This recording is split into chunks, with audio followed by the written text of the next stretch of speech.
Batimat, le salon professionnel de la construction du 30 septembre au 3 octobre 2024 à Paris Expo, porte de Versailles sur Bâti Radio. Allez, bientôt 16h20 sur Bâti Radio. Merci de nous rejoindre. Nous sommes toujours au Parc des Expos, porte de Versailles, pour vous faire vivre toute cette semaine Batimat. Tous les jours de cette semaine, dans le cadre de Batimat, nous proposerons sur Bâti Radio une table ronde organisée avec le concours de 3CA BTP. Le 3CA BTP qui est présent sur le salon 2024, où il organise notamment 3 ateliers participatifs pour travailler sur des thématiques RSE, abordant les ressources, la qualité de vie et la végétalisation, le numérique et l'intelligence artificielle. Première table que nous vous proposons en marge de ces grands ateliers, la RSE entre quête de sens et attractivité des métiers. Il y a juste un bruit terrible, je ne sais pas si tout le monde l'entend, je ne suis pas le seul, tant mieux, ça me rassure. Je m'empresse de vous présenter les invités à mes côtés. Nathalie Rolling, bonjour. Bonjour. Vous êtes responsable de projet RSE Innovation Stratégique, spécialiste en gestion de projet, créatif, innovant, responsable et durable. Merci d'être présente. Franck Lenouellec, bonjour. Bonjour. Alors, vous êtes directeur du marketing, du développement et de l'innovation stratégique au 3CA BTP. Ludovic Lefebvre, bonjour. Bonjour. Membre du conseil d'administration du 3CA BTP en tant que trésorier, vous participez notamment aux événements et projets du 3CA BTP comme la semaine d'entreprise coopérative, les jeux des apprentis du BTP. On a également Patrice Grouzard, bonjour. Bonjour. Chef de service adjoint B2B, mobilisation des professionnels, transition écologique. Merci d'être également présent sur ce salon et bienvenue à tous les 4. On rappelle que le 3CA BTP, c'est une association nationale paritaire qui gère la formation professionnelle initiale par l'apprentissage, c'est ça ? Oui, tout à fait. Le 3CA BTP est constitué d'employeurs et du collège de salariés qui discutent, échangent, prennent des positions sur des orientations de financement, de subventions sur les centres de formation d'apprentis. Et c'est financé donc par les professionnels du secteur ? Par la branche, oui. D'accord, ok. En charge de la mise en œuvre, de la coordination de la politique de formation, c'est ça ? Tout à fait. Voilà, en initiale ou en formation continue aussi aujourd'hui. On essaie de développer cette partie. D'accord, ok, très bien. Nathalie Rolling, c'est quoi concrètement les objectifs de ces 3 ateliers organisés ? Alors les ateliers, c'est pas une fin en soi. L'objectif, c'est vraiment de rassembler collectivement toutes les parties prenantes de notre environnement, parce que nous développons une démarche RSE au sein du 3CA BTP, dans un objectif effectivement de certification en 2026, mais également dans une démarche globale avec les parties prenantes et dont les organismes de formation, les apprentis et les entreprises font partie. Et l'objectif, c'est vraiment de les inclure dans une discussion, dans un échange et dans une démarche progressive pour qu'ils deviennent acteurs responsables de la RSE sur leur territoire. Quand on parle de démarche progressive, ça veut dire que ça va se faire dans le temps, au fur et à mesure ? Mais une démarche RSE n'est jamais finie. Oui. L'objectif, c'est vraiment effectivement de les accompagner, mais de leur donner aussi une feuille de route. Les ateliers vont intégrer une feuille de route avec des exemples concrets. Déjà de leur dire qu'ils font des bonnes pratiques, mais il faut les rendre transparentes, il faut qu'on les implémente, il faut qu'on travaille sur le bâtiment, à la fois sur le fonctionnement aussi des centres de formation, à la fois sur les formations. Qu'est-ce qu'on attend aujourd'hui d'un apprenti ? Comment est-ce qu'il doit se former, comment il doit progresser là-dessus. Et puis, de toute façon, une démarche de RSE se fait tout au long de la vie. Oui, bien sûr. De toute façon, on est sur une démarche longue, mais l'essentiel, c'est qu'on avance ensemble. Elle a évolué, elle a vocation à évoluer en permanence, quoi. À évoluer, à s'adapter. L'essentiel, c'est qu'on soit sur une démarche développement durable et surtout par rapport aux objectifs 2050, il y a décarbonation totale. Et les thématiques abordées à l'occasion de ces 3 rendez-vous, je le disais, c'est les ressources, la qualité de vie et végétalisation et le numérique aussi qui prend une part de plus en plus importante et notamment avec l'intelligence artificielle. Tout à fait. Ok. On continue, c'est parfait, merci. Franck, comment la RSE contribue-t-elle finalement à améliorer l'image du secteur du BTP auprès du grand public, souvent perçu, on va le dire, comme peu attractif pour certains jeunes ? En fait, aujourd'hui, au travers des baromètres que nous avons en particulier, nous nous sommes rendus compte que depuis quelques années, la notion d'engagement sociétal, la notion de quête de sens était importante pour les jeunes. Aujourd'hui, de plus en plus, ils veulent s'engager dans un métier qui est certes rémunérateur, mais surtout qui a une interaction avec leur environnement, avec la crise climatique que nous connaissons. Et comme on sait que le bâtiment aujourd'hui est quand même le deuxième secteur le plus carboné, eh bien, il y a une importance, un intérêt à travailler à la fois sur l'aspect environnemental et à la fois sur l'aspect sociétal. Rappelons qu'aujourd'hui, avec cette ère de l'Anthropocène, nous sommes sur trois grandes mutations qui viennent télescoper notre modèle sociétal aujourd'hui, la technologie, les jeunes générations qui sont en quête de sens, et puis la crise environnementale. Donc pour nous, il est essentiel que l'on puisse embarquer ces jeunes générations, qui seront les professionnels de demain, vers une démarche plus vertueuse. Et quelles sont les principales préoccupations justement de ces jeunes générations à qui vous vous adressez ? Alors, les principales préoccupations, déjà, c'est le bien-être. Oui. On voit aujourd'hui qu'il y a une vraie volonté de travailler, de ne pas perdre sa vie à la gagner. Je pense que vous avez tous entendu cette phrase-là, donc d'être dans une démarche de bien-être à l'instant T, bien-être pour un futur qui soit plus acceptable en termes environnementaux, donc en termes de qualité de vie, en termes d'adaptation au changement climatique. Donc on ne peut plus l'empêcher aujourd'hui, ce changement climatique. Par contre, nous pouvons faire différemment. Et Nathalie en est la preuve, c'est que la démarche à engager n'est pas une démarche qui est d'améliorer l'existant, mais c'est bien de faire un pas de côté, de travailler différemment pour avoir une approche, je dirais, complémentaire à celle que nous avons pu mener jusqu'à présent. Et comment finalement aussi ces préoccupations influencent-elles leur intérêt pour le secteur du BTP ? Alors, aujourd'hui, donc, c'est bien la thématique du jour, c'est de se dire comment renforcer l'attractivité du BTP au travers d'un engagement RSE accru et répondre à cette notion, à cette quête de sens des jeunes générations. Donc on voit bien que l'attractivité passe par une amélioration, je dirais, de la qualité de vie dans le bâtiment, donc la décrue de la pénibilité grâce à de nouvelles technologies, grâce à on va dire, à de la cobotique ou l'intelligence artificielle, etc., la digitalisation. De travailler également sur cet engagement sur une sensibilisation des jeunes générations, les rendre ambassadrices d'un nouveau modèle auprès des entreprises, auprès de leurs formateurs et auprès de leurs maîtres d'apprentissage. Et puis ensuite, d'arriver à le montrer, d'être exemplaire sur cette démarche-là, au travers d'ateliers comme nous pouvons le faire sur le stand de RSE du 3CABTP, et puis ensuite au travers de campagnes que l'on pourra évoquer tout à l'heure. Évidemment, on va en parler de ces campagnes. Et je me tourne d'ailleurs vers Patrice Grouzard de l'ADEME. Au-delà du fait de participer à cette table ronde et de parler du sujet de la politique RSE, qui est un sujet évidemment qui vous intéresse, c'est quoi l'intérêt d'être présent sur ce type d'événement déjà, Batimat, pour l'ADEME ?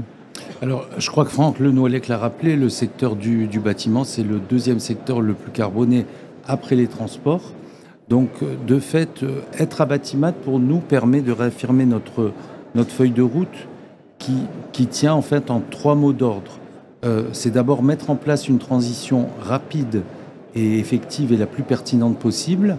C'est la résilience et c'est l'adaptation au changement climatique et avec les risques que cela peut induire. Donc ça, c'est vraiment notre feuille de route. Et après, on a des grands axes de travail, c'est-à-dire que l'État nous a demandé de définir des trajectoires qui permettent justement d'inspirer l'action de l'État, d'agir sur ces trajectoires en recueillant des retours d'expérience, de la connaissance, et pour la mettre à disposition du plus grand nombre, et d'évaluer justement ces trajectoires justement pour pouvoir les adapter. Donc ça fait partie de la feuille de route générale en fait de l'ADEME concernant le bâtiment. Et comme l'a dit Franck, on a aussi une mission qui est très précise, qui est de soutenir en fait la filière du bâtiment pour l'aider à résoudre en fait sa crise du recrutement. Parce qu'on peut vraiment parler d'une crise de recrutement, et on le fait d'autant plus que cette crise du recrutement, si on n'arrive pas à la résoudre, on n'arrivera pas à tenir le rythme des 700 000 rénovations par an qui sont prévues dans le bâtiment. L'un et l'autre étant clairement étant intimement liés. Alors, oui, allez-y, continuez. Donc de fait, on est aussi, nous, dans une dynamique qui consiste à mobiliser, alors bien sûr, les jeunes autour des métiers du BTP, autour des métiers de la transition écologique, parce qu'il y a un vrai secteur d'avenir. Nous, ce qu'on souhaite, c'est que ces métiers-là, en fait, fassent partie prenante complètement des métiers de la transition écologique que l'on promeut énormément. On a un intérêt aussi très fort à inciter les professionnels, c'est-à-dire les artisans, à monter en compétences par rapport à leur cœur de métier sur la transition écologique, et de manière un tout petit peu plus restreinte, on s'adresse aussi aux sans-emploi et aux personnes qui sont en voie de reconversion professionnelle. Ok. J'avais vu, vous allez me contredire si jamais je me trompe, mais que le secteur du bâtiment avait réussi à créer 15 000 emplois supplémentaires en 2022, mais que cela, évidemment, ne suffisait toujours pas à répondre à la demande. J'imagine qu'en 2024, 2 ans plus tard, on a toujours ce même constat. Je ne sais pas qui veut répondre. Le constat, il est devant nous. C'est-à-dire qu'en gros, aujourd'hui, ce qu'on évalue, c'est qu'il y a un manque de talent au niveau du BTP qui est évalué à 300 000 personnes. Et pour le seul secteur de la rénovation, on est à peu près à 200 000 postes à pourvoir. Donc il y a vraiment quelque chose à faire de ce point de vue-là pour, encore une fois, aller, en tout cas pour ce qui concerne l'ADEME et ce qui nous intéresse sur la rénovation, atteindre les objectifs en fait, qui sont prévus en termes de rénovation énergétique des logements, dont je rappelle qu'ils sont à peu près de 700 000 par an. Ludovic Lefebvre, vous vouliez compléter ? Oui, ce qu'il y a aussi sur la construction des bâtiments neufs, il y a déjà une problématique de main-d'œuvre aujourd'hui disponible pour pouvoir construire. De construire aussi, et on est dans le cadre aujourd'hui de la partie RSE, de construire avec des nouveaux matériaux, d'améliorer l'habitat en lui-même, aussi bien pour le neuf comme pour la rénovation énergétique. On doit aussi réfléchir à quels matériaux on va utiliser dans la reconstruction, dans l'isolation. On le voit ici sur les différents stands, les nouveaux matériaux qui sont mis en avant sur les principes d'isolation. Tout le monde, il y a une réflexion très large à avoir aujourd'hui dans l'acte de construire en lui-même, que ce soit du neuf ou de la rénovation, mais c'est surtout la problématique de la main-d'œuvre aujourd'hui disponible pour pouvoir aussi bien construire du neuf que de rénover. On doit être à connaissance, on doit être vigilant sur les deux pans du bâtiment en lui-même. On regarde toujours la santé du pays sur la construction, sur l'économie. Quand le bâtiment va, tout va. C'est une belle expression. Mais aujourd'hui, il y a plein de choses à regarder dans le bâtiment en lui-même. Voilà. On améliore le bâtiment avec de la domotique, on adapte le bâtiment aux personnes en situation de handicap. On l'a bien vu avec les JO, l'inclusion, tout le moins les personnes à mobilité réduite. On doit réfléchir, on y réfléchit déjà, on a déjà construit des bâtiments aujourd'hui qui permettent l'accès aux personnes à mobilité réduite, mais on doit aussi rénover et apporter des vieux bâtiments ou des bâtiments anciens accessibles à ces personnes-là aussi. Il y a plein de sujets à prendre en ligne de compte sur la partie construire. Franck, vous vouliez rajouter quelque chose ?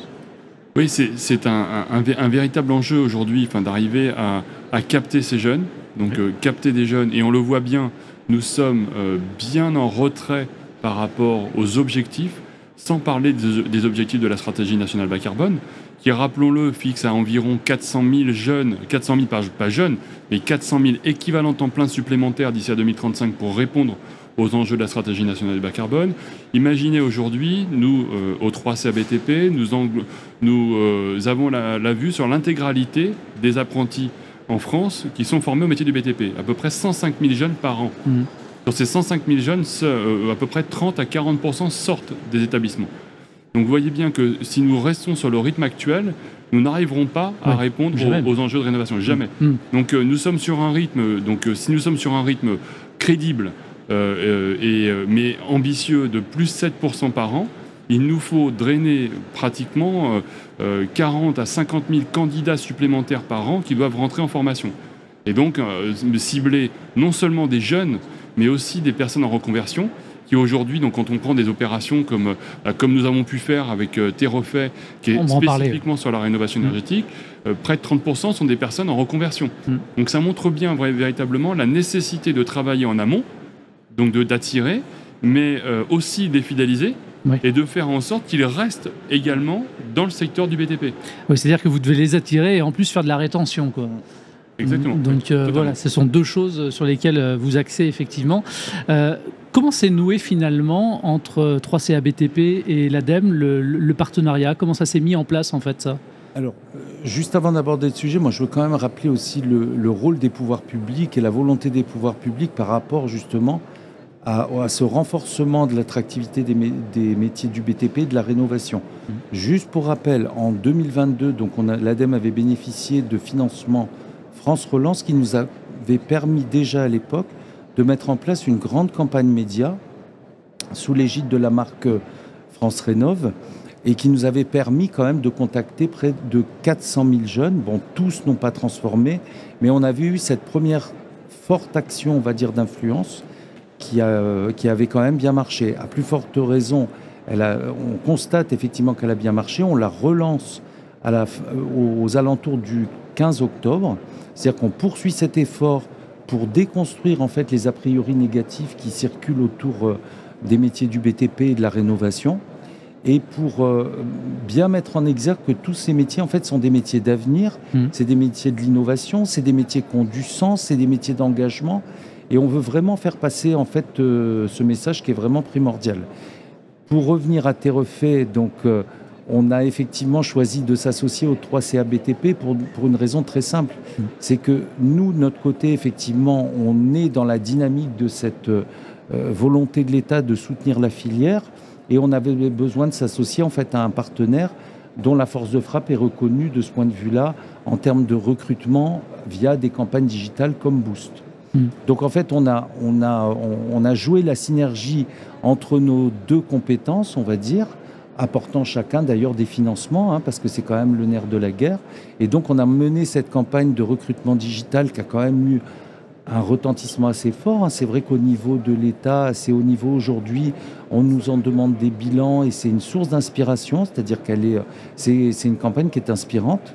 Et du coup, voilà, on a quand même eu des résultats qui étaient tangibles de la mise en œuvre de ce circuit très court, en fait, de mise en relation de jeunes avec des CFA, puisqu'on a recruté, on a fait une transformation aux alentours de 20 000 candidats. C'est très insuffisant, mais en tout cas, c'est un très bon début. Et je crois que c'est à travers, justement, ce type de collaboration entre des acteurs centraux, en fait, du secteur du bâtiment et de la formation, qu'on avancera. Et l'ADEME reste ouverte de toute façon pour travailler avec tous les acteurs du secteur du bâtiment. Nous, ce à quoi on aspire, c'est vraiment de réunir autour de la table le plus grand nombre d'acteurs pour tirer dans le même sens, pour éviter justement le saupoudrage des actions et qu'on arrive à quelque chose de fort et de puissant qui est une réelle force de frappe pour le coup.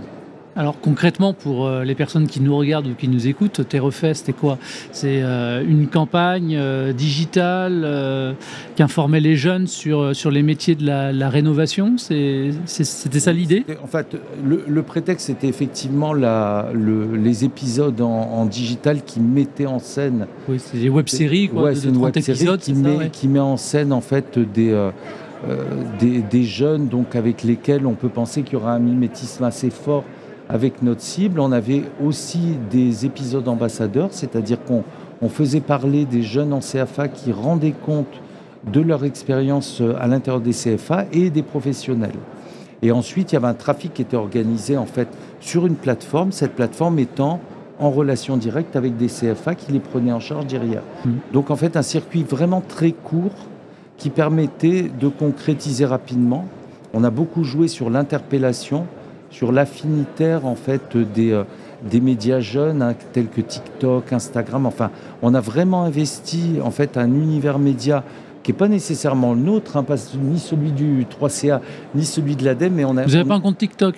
Si, on a un compte TikTok, tout à fait. On a un compte TikTok et on a aussi un compte Instagram. Mais ce que je veux dire, c'est que pour une agence d'État, ce travail en fait en direction de ces médias jeunes va pas nécessairement de soi, ni même dans le cadre de ce qu'on peut mener dans le cadre de l'influence. Donc on l'a fait et on l'a fait avec succès. Donc nous, notre objectif, c'est de poursuivre du coup cet effort. On aimerait le poursuivre avec le 3CA BTP parce qu'encore une fois, sa force de frappe est intéressante au niveau de l'ensemble du réseau des CFA.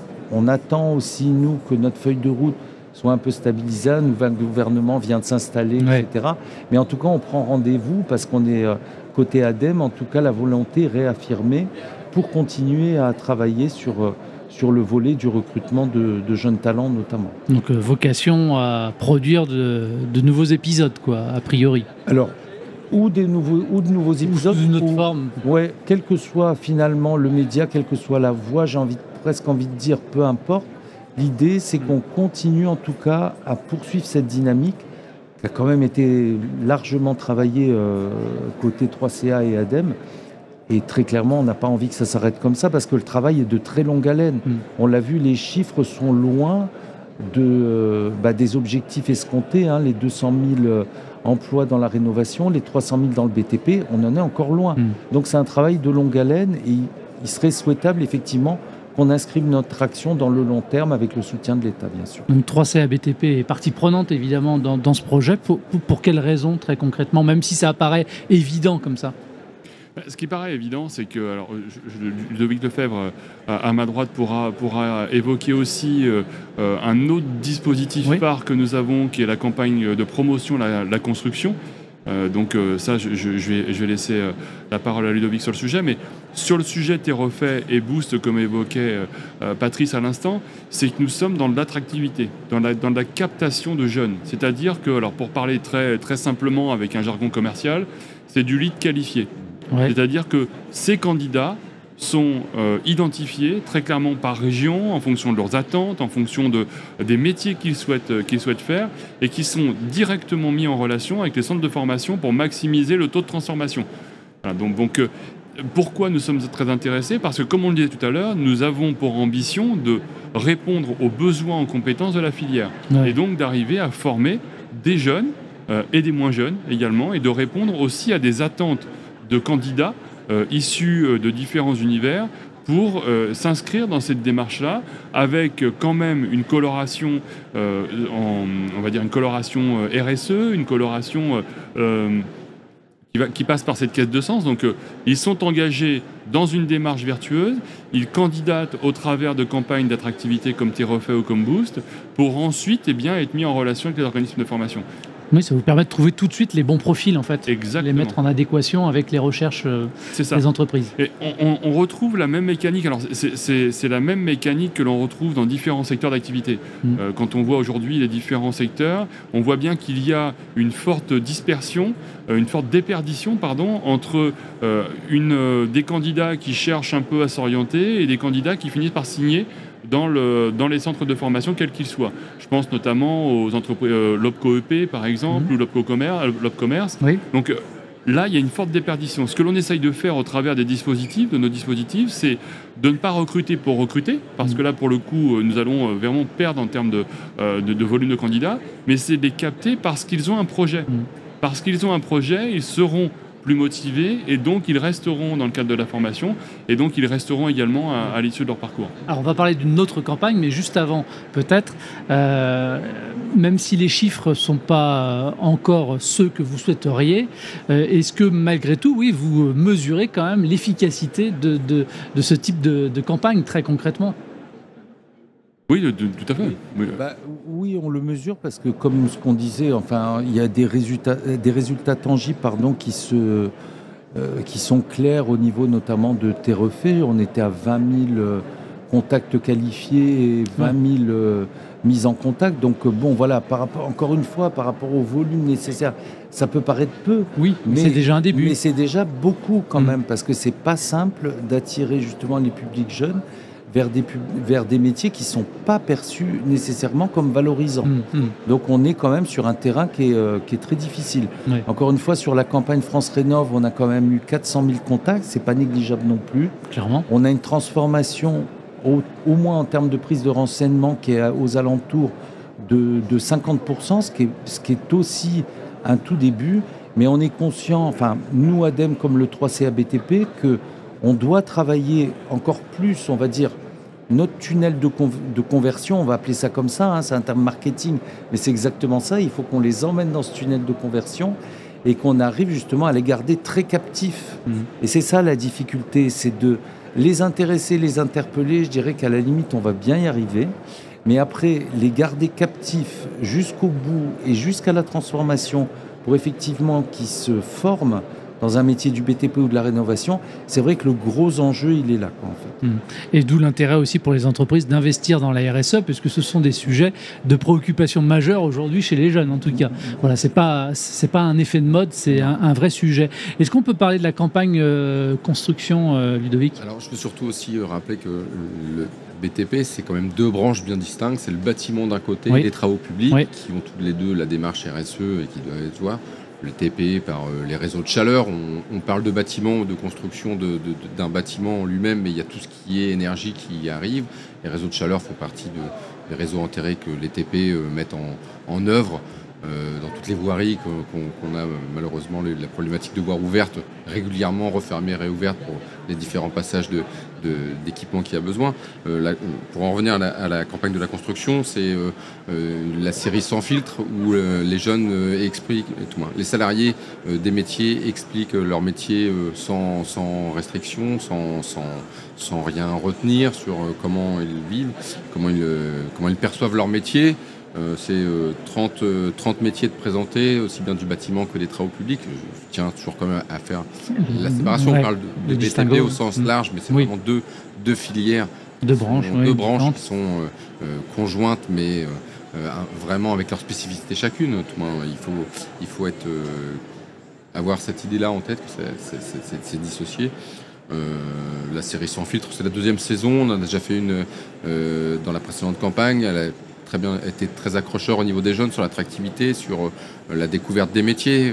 C'est pour ça qu'on a refinancé une deuxième saison pour compléter ce qu'on n'avait pas, les métiers qu'on n'aurait pas déjà identifiés pour vraiment être attractifs.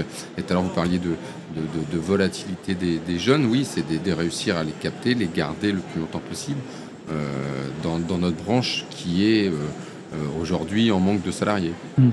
Là, on parle beaucoup des entreprises. On peut parler ici, évidemment, parce que ça vous intéresse, des organismes de formation. Ils sont très au fait de toutes ces questions autour des politiques RSE. Alors je dirais oui, effectivement le baromètre nous l'explique bien, hein. On fait des enquêtes auprès des entreprises, des organismes de formation et des apprentis. Ils sont au fait, ils sont avancés, ils ont des démarches. Souvent, en fait, c'est souvent des bonnes pratiques. Et les bonnes pratiques sont révélateurs d'une démarche RSE sans qu'ils le sachent, ils le font déjà. Ils sont sensibilisés, ils avancent. Ça peut être à tous les niveaux, que ce soit environnemental, social, sociétal. Ce que je voudrais ajouter aussi, c'est qu'ils sont bien conscients que les mentalités des jeunes changent. Et les jeunes, qu'est-ce qu'ils souhaitent aujourd'hui? C'est d'avoir déjà une confiance. Il faut leur faire confiance. Il faut donner de la transparence parce qu'ils cherchent autre chose. Et je crois que ces modèles-là répondent bien à ça. Et souvent, c'est par l'exemple qu'on arrive à les attirer parce que justement, ça apporte une plus-value en fait à la perception du métier. Et les organismes de formation, bien évidemment, sont totalement dans cette boucle-là et ils avancent avec nous sur cette démarche RSE. On a une population donc jeune qui a pratiquement intégré le fait que de toute façon, quoi qu'il arrive, elle ne ferait pas carrière dans la même entreprise. C'est un vrai sujet aussi chez vous, j'imagine, dans le secteur du bâtiment, que d'essayer de faire de la rétention et de trouver tous les moyens possibles pour les conserver les plus longtemps, ces talents. La fidélisation est très, très difficile. L'image du BTP a encore besoin d'être rajeunie, modernisée, je ne sais pas comment on peut le définir, mais voilà. Quand on voit sur des retours de campagne, de communication où l'image du BTP change peu. Mais pourquoi je sais pas. On cherche, on se questionne toujours à savoir pourquoi. Il y a eu plein de modernisations qui ont été mises en place ou de pratiques qui ont été améliorées, mais voilà. Suffit de se déplacer dans les allées pour voir que c'est pas un monde figé. C'est pas un monde figé, c'est un monde qui se féminise de plus en plus aussi. Il faut en avoir conscience aussi, et pas que pour certains métiers. Tout le monde, il y a un pourcentage de féminisation croissant ces dernières années, voilà. Mais c'est vrai que il y a des clichés qui persistent, quoi. Malheureusement, oui. Voilà, c'est difficile à effacer les clichés. Des précisions peut-être par rapport à ça, à la rétention, à ce qui pourrait être encore amélioré peut-être?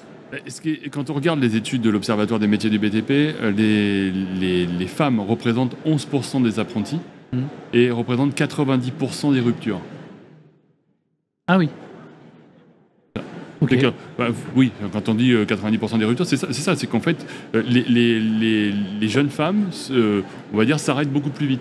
Alors maintenant, c'est vrai que nous sommes là pour travailler sur justement l'attractivité, oui, on parlait tout à l'heure, sur la pénibilité, et puis aussi, je pense qu'il faut aussi ouvrir le champ des possibles.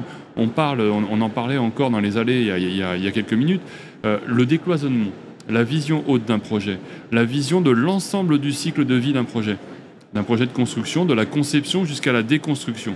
Eh bien, en fait, ces métiers-là n'existaient pas ou peu, ou ces compétences n'étaient pas recherchées. Or, aujourd'hui, eh bien, ces compétences sont asexuées. Donc, ça veut dire que n'importe qui peut exercer ces métiers-là. Et donc, ça, il faut arriver à changer la vision du BTP vis-à-vis des jeunes générations, qui aujourd'hui doivent comprendre que ce n'est plus le BTP, je vais être très caricatural, vous m'excuserez, MeToo, mais il ne faut pas avoir des gros bras pour rentrer dans le BTP aujourd'hui. Il faut avoir une tête bien faite et être en capacité d'arriver à associer l'intelligence du geste, l'intelligence aussi de la vision d'une situation et de l'appréhension d'un projet dans toute sa globalité. C'est un secteur d'inclusion, tout simplement. Il n'y a pas de discrimination. Pas non plus prendre que l'intelligence de la main. Quoi. Oui. Pas penser qu'il n'y a que l'intelligence de la main, que le geste. Bien sûr. Il y a une réflexion à avoir quand on construit quelque chose. Ça ne se fait pas que par le geste manuel, entre guillemets. Voilà. Il y a une analyse en amont. On arrive bientôt au terme de cette émission, le temps passe super vite. Vous en attendez quoi concrètement là, des ateliers organisés par 3CA BTP? Moi, je dirais qu'on a déjà pas mal de choses. On a 120 inscrits sur 3 jours. C'est bien. C'est phénoménal. C'est formidable. J'attends en fait une mobilisation, j'attends un échange, j'attends une transparence, j'attends d'écrire avec tout le monde une feuille de route qui va pouvoir aider les centres de formation, les apprentis à appliquer en fait la RSE. J'ai posé tout à l'heure la question pour l'ADEME, mais je peux la poser aussi pour 3CA BTP, même si la réponse paraît évidente, mais j'ai quand même envie de vous poser la question, pourquoi c'est si important pour vous d'être présent sur ce type d'événement-là, toute la semaine, jusqu'à jeudi inclus? Parce qu'on est l'organisme expert dans le métier du BTP, que les professionnels nous connaissent, nous reconnaissent. Ouais. Il faut garder une visibilité, même si l'antériorité de précédentes réformes ont failli effacer la présence du 3CA BTP dans l'écosystème du BTP. Je pense qu'il faut qu'on montre qu'on est toujours présent, qu'on est force de proposition sur les sujets d'amélioration, de formation. Oui, la visibilité du 3CA, elle doit être et continuer le plus longtemps possible. On est l'organisme de branche qui amène les compétences pour améliorer, former les jeunes, les monter en compétences, leur apporter les nouvelles technologies, tout ce qui peut être forme d'amélioration dans les métiers du bâtiment et des travaux publics. Allez, dernier tour de table. Chacun, vous me dites en quelques mots ce que vous attendez de ce salon, vous personnellement. Allez, on commence, Ludovic. Découverte de nouvelles choses, de contacts aussi, d'approches et d'échanges. Franck ? Moi, je dirais que c'est valoriser les métiers du BTP. C'est le lieu pour ça. Ok, Patrice ? Alors, moi, ce que j'en attends, c'est que justement, les publics continuent à prendre conscience que la transition dans le bâtiment, c'est plus une option, c'est un impératif. Et que c'est un impératif notamment pour maintenir la compétitivité de la filière. Je pense que c'est vraiment important de le rappeler et puis surtout qu'il y ait aussi cette conscience qu'en fait on y arrive mieux si on est tous ensemble, qu'on tire dans le même sens, pouvoir public, privé, et qu'il y a encore un gros travail à faire de ce point de vue-là. Mais par contre, voilà, le principe, ce que j'en attends, moi, c'est effectivement que tout le monde comprenne qu'on est dans l'urgence et que c'est maintenant. Nathalie, vous avez le mot de la fin. Moi, je dirais que pour moi, c'est vraiment un échange, une construction interdisciplinaire et multigénérationnelle et donner du sens et être dans le bon sens. Eh ben, c'est parfait. Vous étiez dans le bon sens, en tout cas, en étant ici et en répondant à nos questions. Un grand merci à tous les quatre d'être venus. Merci également de votre fidélité. Nous sommes toujours sur Bâti Radio à vous faire suivre donc cette nouvelle édition de Bâtimat jusqu'à jeudi. Ravi de vous retrouver dès demain matin. Ciao, salut. Batimat, le salon professionnel de la construction du 30 septembre au 3 octobre 2024 à Paris Expo, porte de Versailles sur Bâti Radio.